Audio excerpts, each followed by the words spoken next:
Welcome to the Goodwood Show.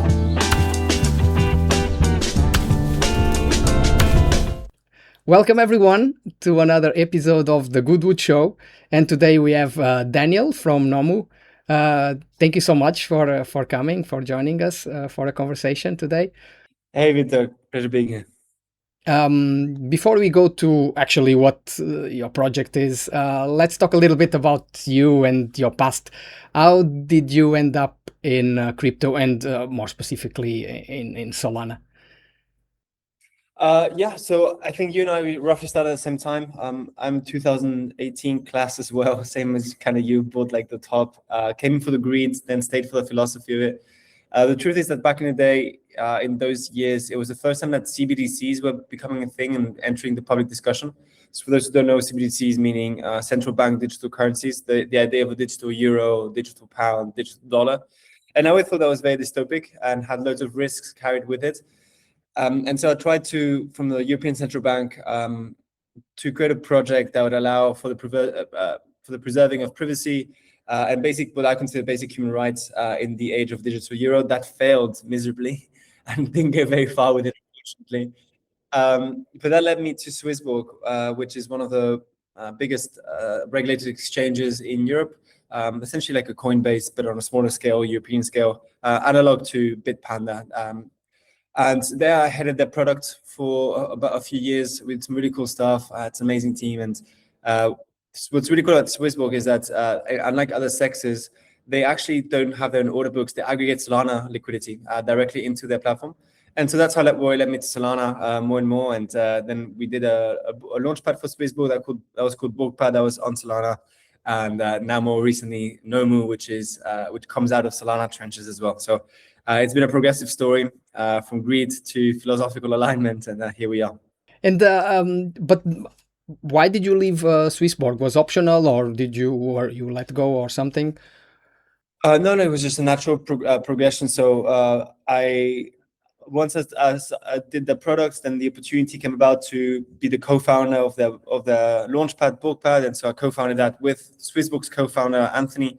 And then SwissBorg are still investors now in Nomu. So it was just, I just felt like it was ready for me to do my own thing. And the SwissBorg team have always been incredibly supportive and amazing to me. So they still support me today, and we still work with them. And Nomu provides different types of products to SwissBorg. And yeah, so it's a love story that continues to exist today. Okay, it makes sense. Did you think that you could even have done it without having SwissBorg kind of helping you? Because the market is not very, very nice for founders, to be honest. Yeah, it's a tough time. Luckily for us, we have a straightforward business model, and we can dive into that later. So today we happen to be cash flow positive, second month in a row now, which is really cool. That said, I don't know if I could have done it with or without SwissBorg. I'm not sure if that's the relevant question, but for sure is that they have been incredibly helpful, and they've enriched my life in more than one way. Anthony, who's the co-founder of SwissBorg, is still today my personal mentor. I called him just an hour ago to ask some questions which I have doubts on, and a gut check with him. And so it's just a really beautiful relationship, and I'm very, very grateful for them. That's great. That's great. I hope you were not nervous about this interview that you had to call him. My question is why then your path led to Solana? Was also a bit influenced by SwissBorg, or it was natural for you? Well, I'm not sure that was clear what I said earlier, but SwissBorg, they aggregate the liquidity from Solana. So the platform relies on Solana liquidity. And so there was a natural bridge to the Solana ecosystem. And as we try to onboard more and more projects on SwissBorg, either through our venture deals or through just listing them, there was a natural bridge that was just very strong between SwissBorg and Solana. So it was a natural hub. Okay. And then you stayed, because I know that you are part also of MonkeyDAO, super teams, right? So you are not just a Solana user as from the side of a founder, right? You are a little bit of a degen, right? Well, I think you can apply a holistic philosophy to life, which is whatever you do it 100%. So if you go into Solana, go 100% into Solana and really discover what's out there. And so MonkeyDAO is an obvious first step, or one of the first steps you can do as a Solana enthusiast and who wants to learn more about the ecosystem, who wants to meet people and get deeper into the trenches. So yeah, it was just natural curiosity that led me there, and we just went full in, and never looked back since. And it's quite obvious, because if you want to build on Solana, you kind of need to understand the culture behind Solana, so, right, to be able to market your product. That's right. I don't think you can artificially pretend there are things. You just need to genuinely be interested and be part of the community. And Solana is a pretty magical place because I truly believe that it's one of those unique environments and ecosystems where it's very important that you first give. If you give to the ecosystem gives back to you 10 times more, and it's a very wholesome, beautiful relationship. So if you come with the right mentality into the ecosystem and are willing to just be helpful, amazing, and provide value to other people around you, you'd be surprised how quickly you will perceive value back, and so it's very symbiotic and beautiful. If you come for the tech, right, not for the not for the games. You can come for the tech, for the people, for the love of it. Don't come to extract, that's for sure. You have in your bio that you are kind of a hopeless romantic. At some point, I had done an interview and someone said to be in this space, you have to be a bit of a delusional optimistic. Did you kind of agree, and it goes a bit hand in hand with this hopeless romantic thing? I think you got to be optimistic, generally speaking, in life. There's no point not being optimistic. You'll actually attract better things around you from that. But I mean, for sure, the last few months have been not even months. The last years have been tough. But also builds resilience. And the truth is, there's still a lot of opportunity out there. Like, it's not what it used to be in 2021, that's for sure, or even the last bull market. But those times were also bizarre. Energetically, I don't think it was healthier. And the people that actually got big opportunities in asymmetric upside were not necessarily the healthiest people. So it was a natural, it's a good reset. And if you manage to stay through these times and build good relationships and a good user base as a founder, let's say, and try and find PMF in these times, once the bull market comes back up, which I'm sure just cyclically will happen, you'll be in a very good position. So yeah, you gotta be optimistic and just be genuine, and I'll be fine. And I have kind of a personal question, because I was checking your Twitter, and you post quite a lot of the times with, I think, is your partner, not only professional, but it's quite funny because apparently she's also part of crypto and Solana.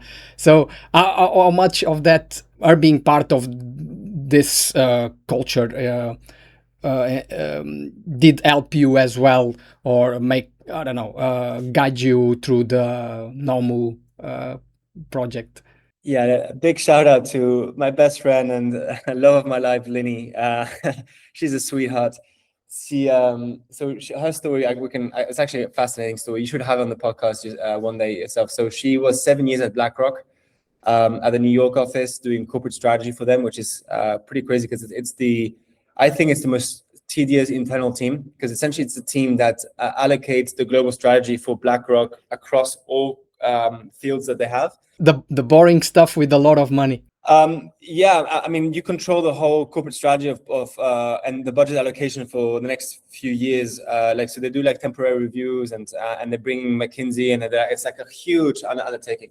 So she was in that team, and that team was like literally like one step down from Larry, which is pretty fascinating. And she was doing that for 7 years. She was one of I think she was the youngest VP at BlackRock at her time, which is crazy. At like age 26, which is ridiculous. And then at one point she said, enough, I couldn't do this anymore. She did like Eat, Pray, Love story, like Julia Roberts, the movie. She literally went to Bali, became a Pilates yoga teacher, and that's where we met. And so now she's back at Jupiter. And the first thing she told me when she came into the space, like I told her, listen, Web3 is cool. I think it's much more authentic than TradFi. You can hone in your skills that you learn at BlackRock and apply them to something a bit more genuine. And she said, like, well, I want to bring wellness into Web3. So like, okay, cool, but that doesn't exist. What's wellness in Web3? And now, crazy enough, I don't know if you guys saw this, they just launched something called Tokimeki, which is a partnership with Marie Kondo. You know, Marie Kondo, she's like the Japanese woman that does all the tidying up. She's like best-selling author and like Emmy winner, whatever. And now they're doing Tokimeki on Solana, which is wellness in Web3. And it's about what sparks joy in your life. And she's doing it. So she's a remarkable human being. Okay, that's a great story, to be honest. And it's good like to have things in common like crypto, right? If you are from completely different worlds, it would be probably harder to engage probably in conversations. Let's probably now talk a little bit about Nomu and why did you started Nomu? What was the problem in like Web3 or Web2 that kind of frustrated you enough to like build a company? Yeah, that's always the main reason why you should start a company. Nomu actually went through a significant pivot. To give you a quick lay of the land, so the first thing that frustrated us in Web3 specifically was that the original thesis for Web3 is to democratize access to finance, right? To allow anybody to be able to participate in the financial ecosystem and not be left behind, in fact, be proactive and create a better future for themselves, leveling the playing field. And we thought that the venture part of it was very badly allocated, and you have some like cool initiatives like MonkeyDAO. Like I'm right now sitting here at the Colosseum office, and I'll try and show you, but behind me, I guess you can't see, but there's 150 people, and they have the first MonkeyDAO ownership meeting. Nice. So MonkeyDAO is doing some really cool things in the venture side. And there's more and more launchpads. But what Nomu wanted to do initially, we were actually a Kickstarter with revenue share. So you could buy any physical product, and then as you help the product succeed because you pre-bought it, essentially like you pre-buy a Tesla. If you think about it, if you pre-buy a Tesla, you don't really buy the Tesla, you invest money in the Tesla because you wait 1 or 2 years for then Elon to produce a Cybertruck, and Elon takes your money to then produce your car. So really it's an investment in the vehicle you buy. And we thought like, well, if you do this, you should be able to participate in the upside of what you buy. And so that's what we did with Nomu. That's where the Monkey Booboos come in as well. So I don't know if you remember, but when you bought these Monkey Booboos, you actually not only got the Monkey Booboos, but you got a revenue share from the sale that was airdropped to your wallet. It should still be in there in your wallet unless you sold it. Should check. But, you should check, yeah, because I mean it's 5-6 months ago, but you definitely got an airdrop. And so it was a cool undertaking. And then what we realized as we did the Monkey Booboos was that the bigger flux of the burden that was happening with the creation of products was actually not the sale, but what was happening before and after the sale, which is creating the product and then distributing the product. And so we helped Jemmy and the MonkeyDAO team to create these Booboos, and as you can see, like they're pretty cool. Like it's nice quality. There's it's good craftsmanship. And so we ended up creating the supply chain we wish existed to begin with, and it was super hard to do. It took us like 16 weeks to create this, and we talk to all other businesses around us as well, and for them as well, like creating physical, even if it's just merch, you need to go to Alibaba, do like emails for 3 weeks with Chinese suppliers, then figure out a warehouse, figure out how to pay the taxes on global deliveries. It's a nightmare. And so we said like, well, we already did it for Monkey Booboos, might as well just you make that a product, and that's what we did. So Nomu today, and it's going really well, is one of the first, I haven't seen something similar to us right now, physical supply chain out of the box, where you can just come to a platform and from a prompt, like I want to create a Kleinosaur dinosaur plushie.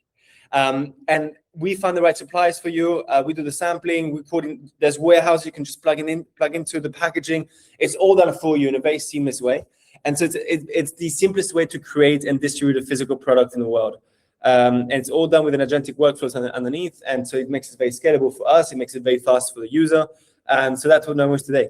It's the ability to create any physical product and distribute it from a prompt to reality in a few minutes rather than months of tinkering around and stitching together vendors and middlemen and tools and all that nonsense. You should partner with the Doodles. They just today or yesterday announced the Doodle Factory, where you can turn into physical everything that you want. So I'm not sure how that's gonna work and if it's gonna be a bit complicated.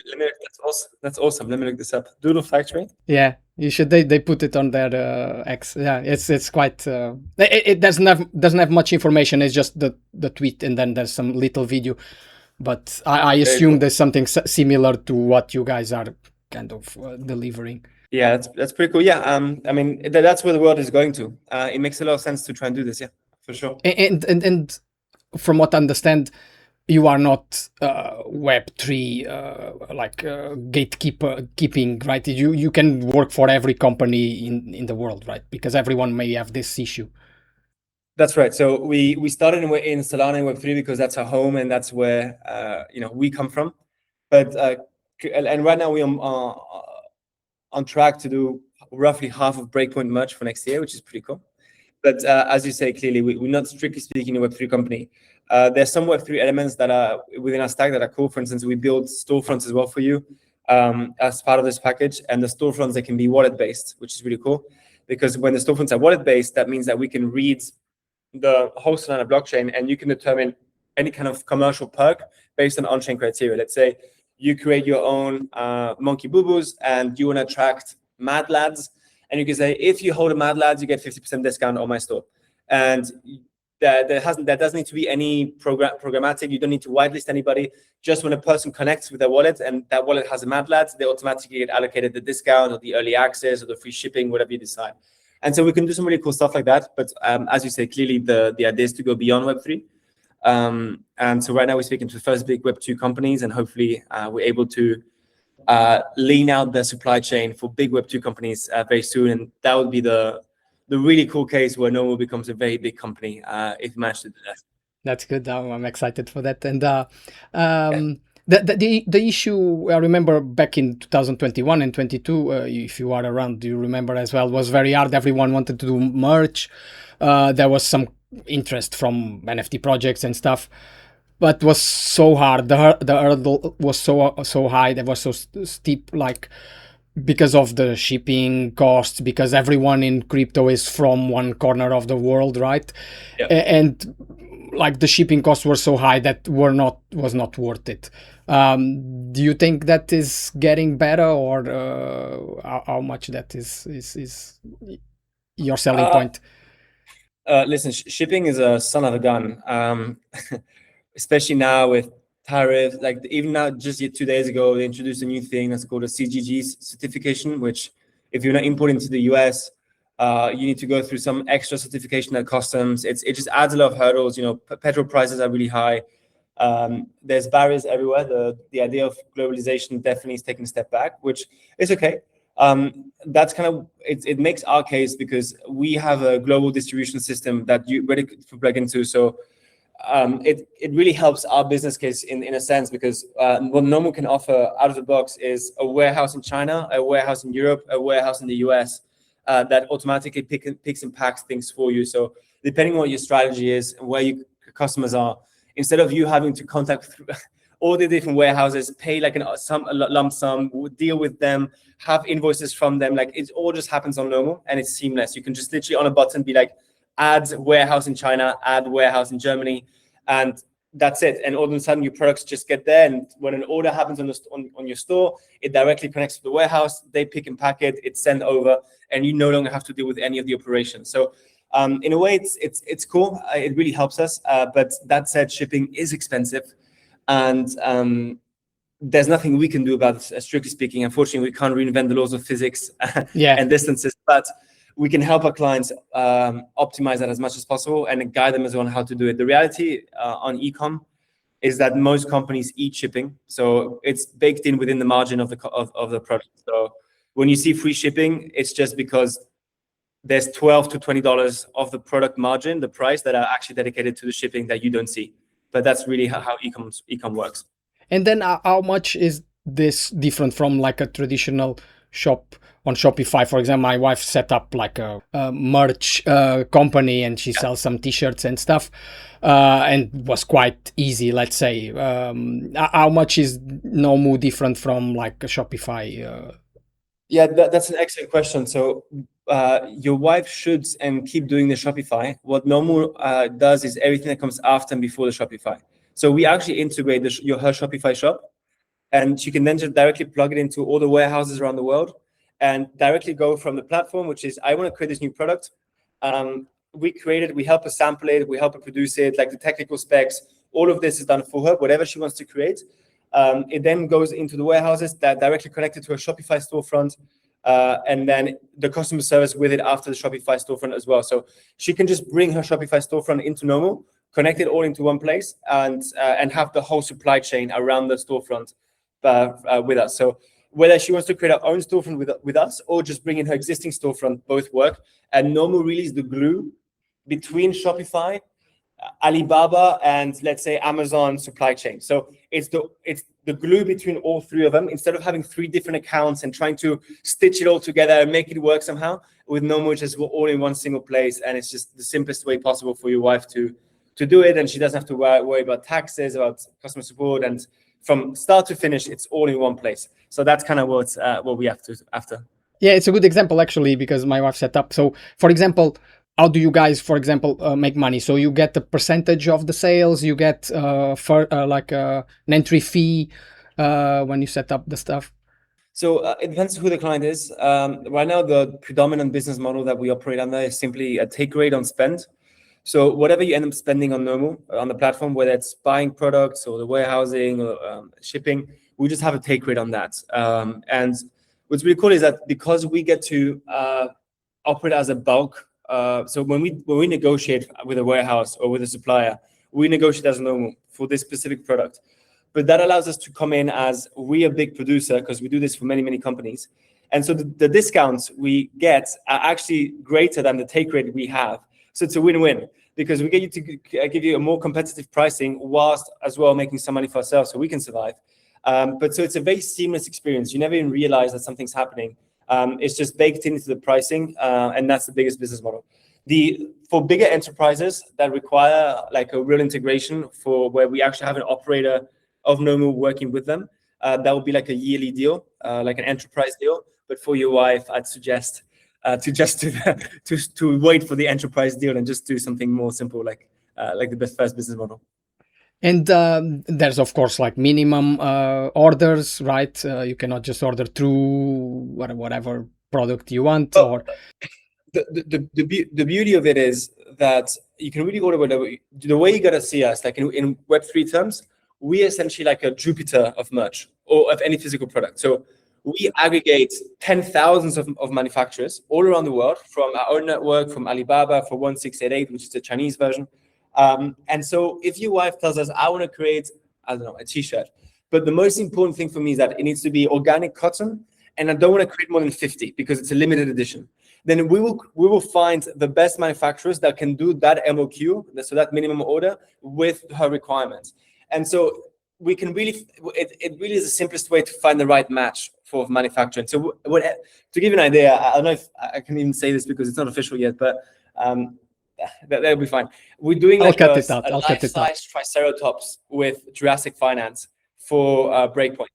It's like a 6-meter Triceratops, which, you know, is very much outside of the scope of merch, but it's possible because we aggregate all of these 10,000s of suppliers, and that obviously is like a one-piece order. Yeah, so the realm of possibility is pretty wide. Yeah, okay. And then in general, how is the state of the physical products now in Web3? Do you got a lot of pushback? People like, oh, this is not gonna work, or just change your idea, do something else, or I think people are excited, and we've got really positive feedback. And the proof, we hit Colosseum out of 3,000 projects that applied. We're one of the 20 that got backed and invested by Colosseum, so that's pretty cool. I generally think there's enthusiasm. They all understand that we're not strictly speaking a Web3 company. But that said, it's like a Raposa coffee kind of story. Raposa, they do coffee. It's nothing really Web3, but culturally, they're a Solana company. And we're very much aligned with that. And I think this space is keen to see something that goes beyond speculation, that we can, even if it's just a Trojan horse and us saying, listen, tomorrow, agents will buy for you instead of yourself, and agents will be able to scrape the whole internet for the best price. So you need to compete at the individual level. And so that's something that we allow you to do. What I mean with that is, let's say you have your wife says, I want to find this t-shirt. Find me across all the shops in the world, where it's cheapest, so I can buy it there. And so you just having a static price, it's going to be very hard for you to compete with that. But so if the agent who has a wallet, who belongs to your wife, we can see that that wallet has a bunch of Cleanosaurs, has a bunch of MonkeyDAOs, has been an OG since 2021, has done this much volume last year, holds this much tokens. We can be like, okay, that's a kind of valuable client that we're going to get. We can derive from that mathematically what the expected lifetime value of that client can be for our store. And so we can now then put a specific one-time discount for that person to come to us rather to somewhere else. And on-chain allows us to do that. So, there's some really cool primitives that we can bring to the space and have e-commerce come to Web3. This is still a long shot. It's something that will happen in the next few years, but it's something that's really exciting. And so we always remain Web3 in some degree. But whatever we do, it's got nothing to do with speculation. It's trying to optimize workflows, find new primitives for commerce, and I think it's really exciting. There's something new happening on Solana, and you can hear it. Soul Radio is a 24/7 radio stream and original tracks only. No copies, no noise, just real vibes from the ecosystem. If you're part of the space, you need to hear this. Discover Soul Radio now at soulradio.fun. It's funny because you mentioned AI agents, and I actually wanted to know how much do you think that like AI agents are going to impact the e-commerce in like the next 1 to 3 years, and then how affects Nomu as well. I have no idea what it would look like in 1 year, or perhaps even 3 years. But in 10 years, what's order of magnitude wise, 10 years. What's for sure is that, I mean, we're already seeing right now, the Claude integrated like a month ago, Booking.com, TripAdvisor directly into the platform. And I find myself using it. I booked my first hotels. Like I find it easier to book hotels via Claude than directly searching myself. So the whole your app interface is kind of collapsing. And what that means for e-commerce, if you think about it, is that currently how e-commerce works is that you get an emotional hook sent to you by an ad on social media, typically. Something like really, I don't know, for guys, it would be like, you're losing your hair, buy this product, right? Like something very emotionally that gets you like triggered. And then you go into a website that's minimal clicks, and that allows you to then just buy the product in a very frictionless way. But that's all based on human bias and the bias of friction, which is, I see this as the simplest thing for me to do as a human is just to click yes, buy now, done. But maybe a better product exists somewhere else for less money. But what I had to do is Google it, filter through 1,000 pages. But now that my AI agent is obviously very good at doing that. And so if I see this ad, or if I see a product and I tell my AI agent, go find the best product for me, that collapses completely the current e-com funnel. So I think e-commerce will be completely reshaped. The way it exists right now makes no sense in an agentic era. And for a supplier, what that means is that you need to compete no longer on the global level, but at the individual level. How much is each customer worth to you? And what discounts or like what offer can you bring to each individual customer to come to you rather than someone else? And so the math becomes more intricate. It becomes more interesting as well.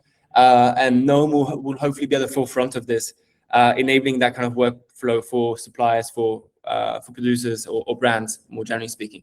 And how much do you think that AI in general has given the chance or an equal chance to, for example, companies like yours that are smaller against the big sharks that before they used to have, I don't know, 100 employees and you couldn't compete with them, and now you can because you have AI helping you kind of.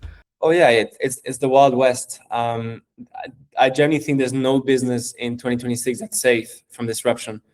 Even I think that's actually a quote, not mistaken, from Toby Lübke, the CEO of Shopify. He actually said like, no business, including Shopify, is safe in 2026 because you can rebuild it instead of like to build Shopify 10 years ago, you needed hundreds and hundreds of employees to make it happen.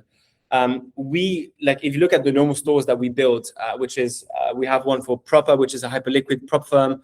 We've got one for MonkeyDAO. We've got a whole bunch more in the pipeline. It is essentially a mini Shopify, and it's one guy doing it. Not two, not like one guy. So obviously, just on a unit economics basis, how much more efficient you can build products that emulate what Shopify does, it's orders of magnitude. So it's really cool. It's an amazing time to be small, early, new company, to go out there, to try and prove yourself, to do scary things. and to hopefully have some fun along the way. So yeah, it's everything for us. The whole company works on AI. With 5 guys. 3 years ago, we would have had to be in 15. And it's just very, very exciting. Yeah.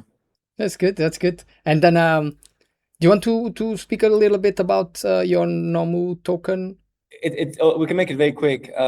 We had an ICO in October of last year. It was great timing because that was just after the October 10th. So we actually nailed that timing.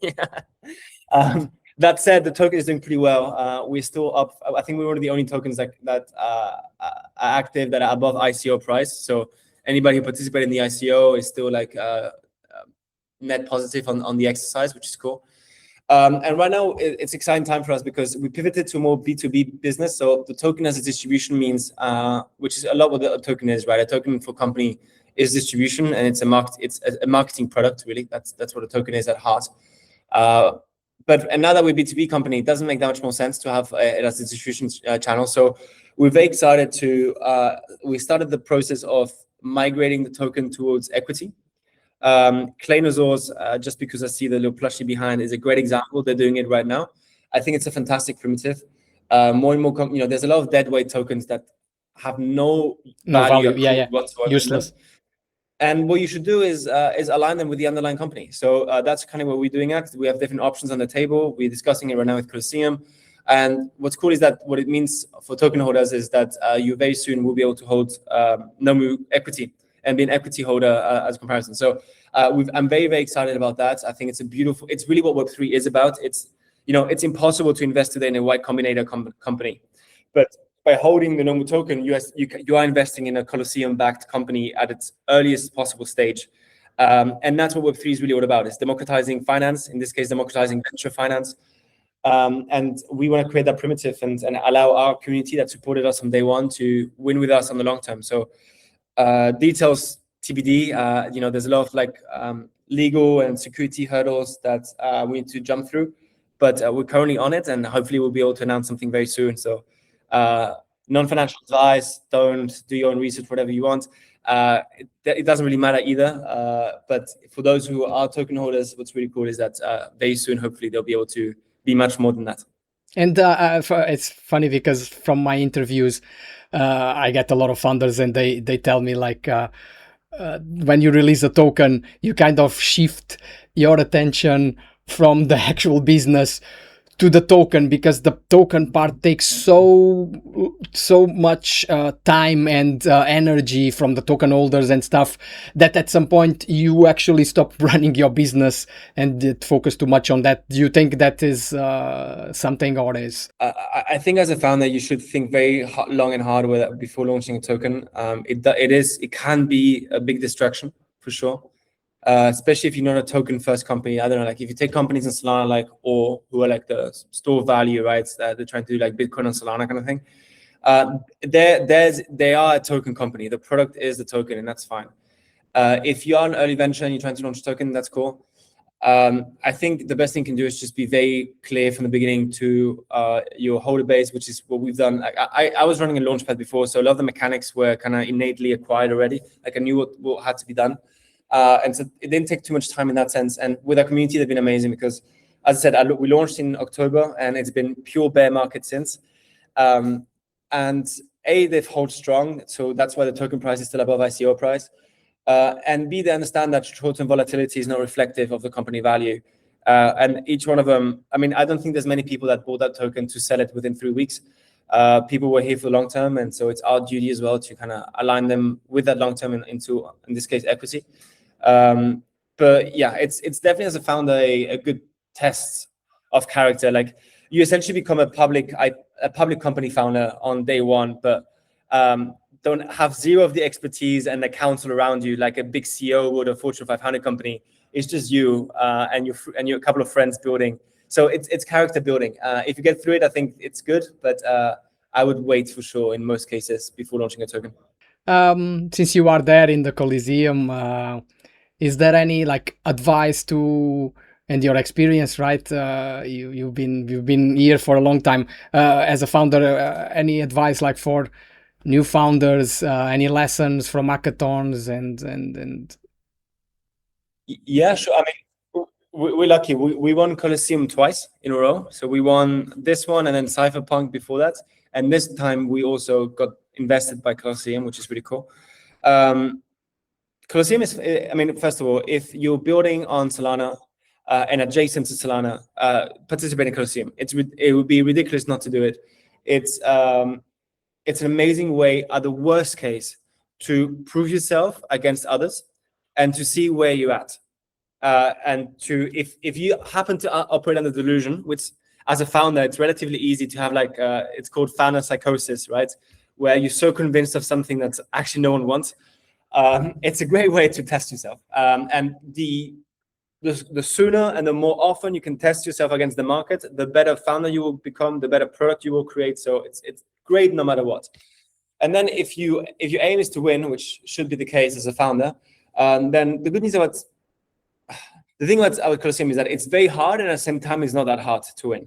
It's very hard because statistically the odds are against you. Like there were 21 winners for 3,000 projects, so that's 0.6% chance for you to win, which is not great. 99.4% chances that you will not win.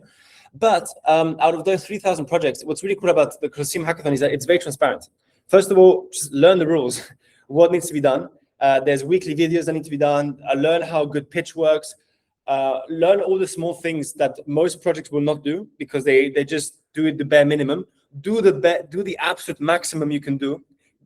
Go above and beyond in the hackathon and everything you can do, and just do your best job. With that, you'll already be in the top 50% of projects because most just don't do it. And that's a reality. Like most don't do the weekly videos. They just participate and it's something they think about on the side. So you can already get rid of the majority of competing projects by just doing things very, very well. And then the other thing is, you know who the judges are. Like they're publicly disclosed. There's about 20 to 30 of them, depending on each hackathon. Go speak to them.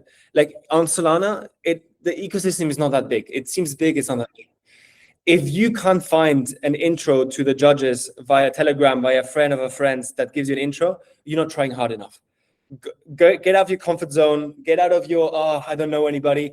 Start speaking to people, find the first link, get the first judge who refers you to the second judge, to the third judge, and so on and so on. And by the end of the 4 weeks, every single judge should have received a Telegram message from you, and you should understand what they're looking for and pitch it to them in a way that's relevant to them. So if you're speaking to Toli, which is probably the hardest judge to get in touch with because he's the most famous one, but understand what he's excited about. He's not excited about plushies for like what we're building. He's excited about the underlying tech, technicalities of it, how it works, and how Solana is leveraged on that stuff. So just motivate your pitch and just do the right thing. And so if you come in with that mentality of going above and beyond, then I think you have a pretty good chance. Yeah, it's a good benchmark for you and a way to audit yourself when you participate on these things, right? You kind of, it's doing an X-ray of your project, right? You know straight away, okay, this is crap or this is actually, there's potential. And you're going to be seen by so many eyes, right? Even if you don't win, people can say, look, your project is actually amazing, but you didn't do this or that correctly. If you fix this, you may have a big chance and you have a good project, right? That's absolutely right. And join a super team. If you don't join a super team, you are missing out. So that'll be my advice. Any kind of wild stories from like shipping globally, because we know like the Web3 people are a bit weird and have some weird tastes. Anything funny that you want to share that we can kind of finish the episode with? Portugal was actually one of the hardest countries to ship with. No way. I believe Bureaucracy, right? Yeah. Woo-hoo. Beautiful. Yeah, a good amount of bureaucracy. Plus, if you want to ship to Madeira or the Azores, it's very, very hard. But yeah, one of the things that we learned when we did shipping is that, the ownership meeting is just starting. I don't know if you can hear it in the background. There's a bunch of applause. But one of the things that we did is we learned that we couldn't associate wallets to shipping addresses because crypto people are very funny about their privacy. And so we are, I think, the only shipping operator in the world where your physical name and your address is not tied to anything. We even don't keep it, so it's completely private. And at no point does it touch your wallet address or your bank account or your credit card, which on any other platform in the world, they would combine both to try and then leverage that kind of data. And we made the choice of not doing that. And so I think Nomu today is the only one in the world, or one of the only ones, that you are completely private when you do shopping with us, which is pretty cool. That's great. Yeah, especially for crypto. Yeah, it's no one wants their wallet associated with any names, right? It's always That's right. a little bit weird. That's right. Before we finish, is there anything that you want to share, or that I didn't ask, or that we didn't speak about? No, this was great fun. Thank you so much for having me. I guess if anybody listening in and you're thinking, damn, I really want to create this t-shirt, or I really want to have this cool hat, or I run an e-commerce operation and it's super like out of my garage, I need to go to the post office every single time or call UPS. UPS is ripping me off. I'm tired of all of this.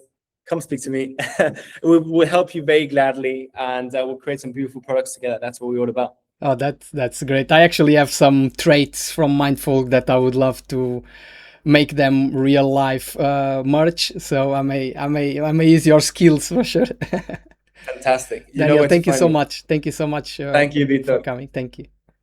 Take care. Bye-bye, bro. Chop, chop, the wood we carry. Chop, chop, never meant to bury. Fire runs through the grain. Nothing lost, nothing to claim. Chop, chop, keep it moving. Chop, chop, always flowing around the night. Voices arise in the dark. Truth survives.